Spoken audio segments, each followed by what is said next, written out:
David. I'm gonna call you Mike. Oh, okay. Lord Vonderhaar. So Vaughn, Oh boy, I had that covered. Vaughn, tell me a little bit about Aftermath. What's going on here? Yeah, so this is Aftermath. It takes place in 2025 in downtown Los Angeles, right after a drone attack. And look at the beautiful destruction that you see in this map. Yeah, there's a lot that's not right in Los Angeles right here in Aftermath. So as we see early on, looks like we're on board with Minnie. She's of the German ladies team, Vivacious Ladies, and she gets shocked right there. A shock charge went off. Let's see what goes down right here, this B flag. Let's take a look at this mini-map. Oh boy, look at this is chaos in the center here. Yeah, so tell me a little bit about this B flag positioning here on Aftermath. Well, where else would you put the B flag but in the dead center of the map in the most crazy place you can, right? Yeah, right. Yeah, and we see a care package now coming in for the Europeans. That's going to get dropped off. Why don't we take a look and see who's going to grab that? We're on board with Minnie, and she looks like she's making a move for it. Yes, she is, but her teammate comes in and swoops it up. So let's see here. Oh, there it is. There's the War Machine. I was hoping this would come out. This is really one of those fun weapon-based score streaks that we have in Call of Duty Black Ops. Yeah, this thing is absolutely devastating. The War Machine is a pretty much just a ridiculous launcher. It's so powerful as we see Kitty Cat getting taken out, but she spawns back in and she has it again. She picked up a flurry of kills right there, and she was clearing out that B flag. And let's take a look here. Still a jockey for position moment for this flag. The score is absolutely tied, David. Look at, yeah, no one's actually picked up this B flag yet. It's been in the center of the map. It is a tough position. You'd like to see some smoke. You'd like to see some guys pushed up a little harder to keep these guys from taking this flag. And there you have it. There goes that War Machine. Kitty Cat used up all the rounds in it, so it's gone. And she just wasn't able to keep the North Americans off the B flag as they take it now. So the North Americans in the lead. They are your FBI faction, as you see, designated by the flag on the left side, upper left side of your screen in the score panel. And the Mercs faction is the Europeans.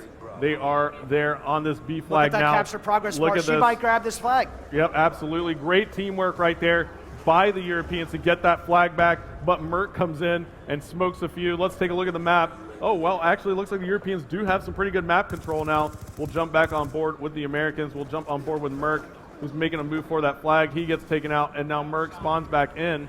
And he's packing lightweight, cold-blooded, and extreme conditioning.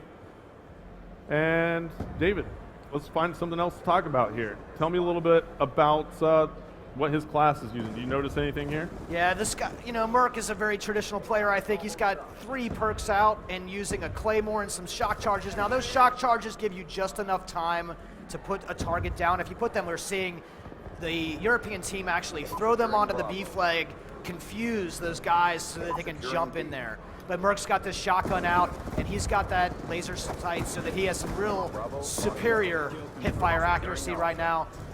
And look, 7 seconds left to go. The Europeans actually have the lead on this one. We're playing round-based domination if you're just tuning in. So this is the first of 2 rounds, and the Europeans take round number 1, 46-42. We are in halftime. As we take a look at the round-ending kill cam, it's going to be Swanee right there, putting some nice shots. Looks like he had a burst mode right there. What weapon was that? That's the best weapon in the game. No. Well, I didn't say that. well, what was it? Tell me. The best weapon in the game. Okay, we'll leave it at that. He's going to leave it up to you to figure it out there in internet land. So now we see we're in round number 2 here on this domination aftermath. 3 minutes left in the round. The 3-minute round is what we're playing, and it looks like the North Americans go immediately for that B flag, and they do pick it up. So score carried over, 49-50 now to 48. Score carried over after round 1, and we flip spawns.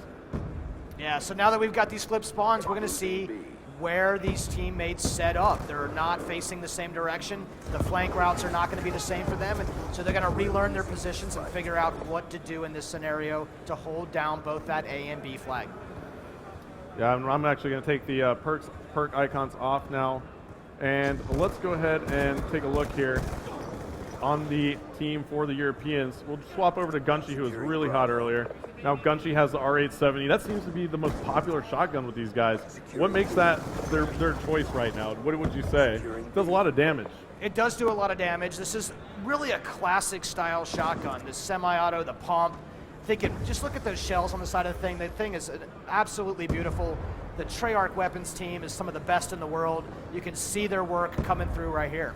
Yeah, absolutely. I'll scroll around. Let's take a look at some of the weapons here. So we'll just go one by one. The MSMC here. Yeah. Submachine gun. Tell me a little bit about that. Yeah, so there's all sorts of great submachine guns in Call of Duty Black Ops 2, and this MSMC is one of the favorites that we have internally. I think fans are really going to react well to it. Yeah, and it looks like this is an LMG now coming out for Shane, and he's got a crazy sight on that. What's that attached? He also has the laser sight, and he's just going ahead and hip firing. Look at that, just mowed down Ray and David. That was just like this LMG. He's mobile with it and hip firing. How did that work out right there? He's got an LSAT. He's got it customized up with that laser sight, but also that dual band scope. Now he's got the assault shield coming out right now. So Shane has got all sorts of fun stuff going on in his classes. I'm really excited that players are going to be able to use. Oh, look at that melee attack from Shane with the assault shield. Yeah, and look at this. Somebody is not knowing what's going on. It looked like it was Karma of Team Envious. 30 seconds left to go now. That was we're going to stay on board with Shane because this class is pretty epic. This is one of the great things about Pick 10 and the wild cards. You're going to see some really unique combinations that are still competitive. Yeah, and he did work with it. I mean, I have to say, I was pretty impressed. And it looks like the North Americans still have the lead here. They're up by 8 kills, or 8 points in Domination Aftermath. 10 seconds left to go. They are going to close this one out. I don't think there's enough time for the Europeans to come back, and that's going to be all she wrote. 97 points on the board. Now we'll see how it finishes. Looks like 98-93, close game, but that's our final, David. That is the end of that match. That was a much closer game. Nothing is guaranteed. You've got to play strong the entire time. Absolutely. So the Europeans down just a little bit in that game mode. As you see the final kill cam, it's Ray off Optic Gaming, and now they are pumped. Look at Optic. Big Timer doing his chair dance one more time. Great game. Very good game. Thank you so much for joining. We're going to be back in just a second. We're going to talk to the guys.